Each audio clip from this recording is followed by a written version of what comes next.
Is it a swarm of robots that are, the size of a few totes that go to a customer's doorstep?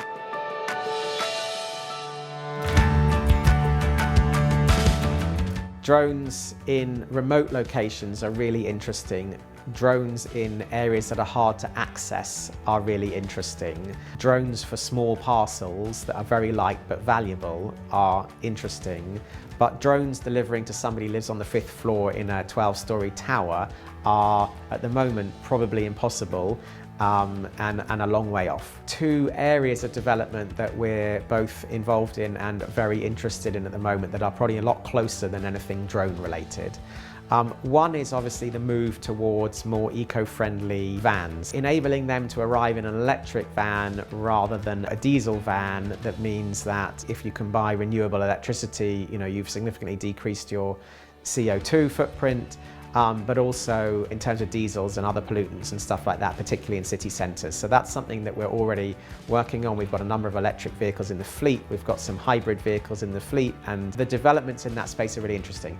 Electric is more challenging for grocery than it is for parcels, because we also need to carry around enough energy in the van to chill the van and keep the chilled half of the van chilled.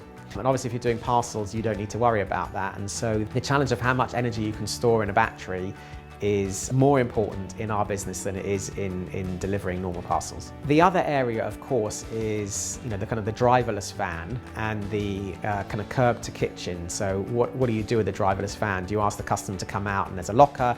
Do you have somebody else that meets the van and then does the delivery that's localized and crowdsourced? Do you have a robot or something else, or is it not a van at all? Is it a swarm of robots that are the size of a few totes that go to a customer's doorstep? And we've either seen trials or looked at participating in trials or participated in trials of things that are in the driverless space, for example. Will any of those things move from actually more expensive to operate because they're operated by PhD engineers and not at scale, and they're all trials? Will any of them prove to be robust and scalable? We're interested and involved in that space and doing research ourselves in some of those key areas.